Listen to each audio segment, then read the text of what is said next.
Olá pessoal, eu sou Lucas Maciel, advogado professor, e esse é o nosso canal em que a gente fala sobre o universo do direito e suas atualidades, temas que são interessantes, para ajudar você e também para que a gente possa compartilhar alguma informação interessante. Antes da gente falar do tema de hoje, aproveita para se inscrever no canal, ativa o sininho, dá um like nos nossos vídeos, compartilha com seus amigos e nas redes sociais. Então hoje nós vamos falar sobre um vídeo que é ligado ao direito tributário, que é um tema não muito novo, mas que a gente tem algumas questões para comentar e alguns desdobramentos dessa questão para você, principalmente que está iniciando a advocacia ou para você que é empresário e quer saber mais sobre essa questão. Pode rodar a vinheta, João.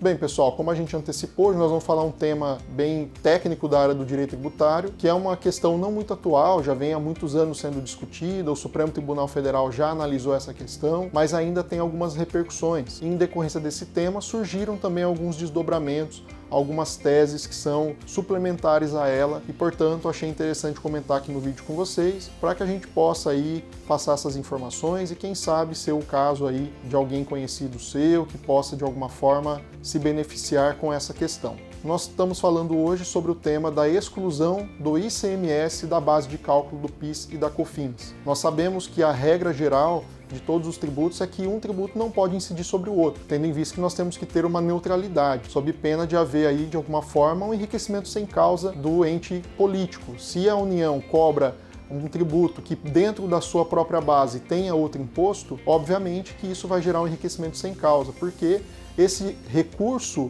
que foi tributado não estava mais sob a posse do contribuinte. Como que eu posso imaginar que em cima da base de cálculo de um tributo eu possa considerar um outro tributo que sequer vai ficar na posse do contribuinte? Isso seria algo que realmente geraria um enriquecimento sem causa. Essa tese é uma tese que começou há aproximadamente uns 20 anos e o STJ tinha um entendimento desfavorável ao contribuinte, inclusive com duas súmulas que diziam que incide na base de cálculo do PIS e incide na base de cálculo da COFINS o ICMS. Portanto, haviam duas súmulas aí que eram contra os contribuintes. Mas os contribuintes continuaram a ajuizar ações discutindo essa temática, tendo em vista que é uma questão relevante, que dá uma repercussão econômica considerável para as empresas, até que o Supremo Tribunal Federal, em 2017, julgou pela inconstitucionalidade da inclusão do ICMS na base de cálculo do PIS e da COFINS. O problema é que, a partir daí, começou uma verdadeira guerra jurídica entre a Receita Federal,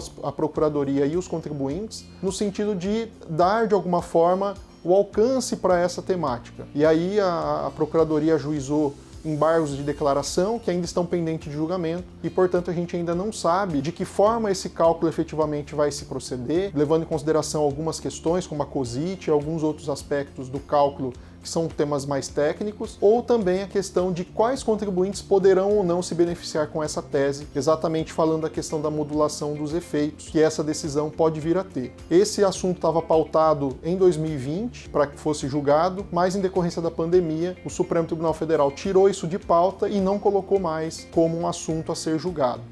A questão é que, em decorrência dessa ação, que muitos contribuintes já ajuizaram e outros começaram a ajuizar depois desse julgamento do Supremo, e a gente ainda não sabe como isso vai acontecer, o fato é que, a partir dessa tese, surgiram teses complementares a ela, em decorrência dos mesmos fundamentos, quais sejam, por exemplo, a exclusão da base de cálculo do PIS e da COFINS da própria PIS e COFINS, né? Então, também tem essas questões, tem a questão agora que o Supremo julgou recentemente, dizendo que é possível a inclusão do PIS e da COFINS na base de cálculo da CPRB. Então, várias questões surgiram a partir daí, a própria questão do imposto de renda da pessoa jurídica, da questão da exclusão do ICMS da base de cálculo, dessa questão do PIS e da COFINS, vários desdobramentos acontecem. Então, se você ainda não está inteirado sobre isso, quer saber mais informações, deixe seus comentários aqui, vamos compartilhar mais informações sobre isso, porque isso dá alguma repercussão econômica considerável para a sua empresa, para o seu cliente, para que você possa saber como lidar com essa questão e os recursos, né, que advêm dessas questões aí, como, por exemplo, essas teses que são complementares a essa principal. Então é um tema bastante técnico, mas interessante para a gente comentar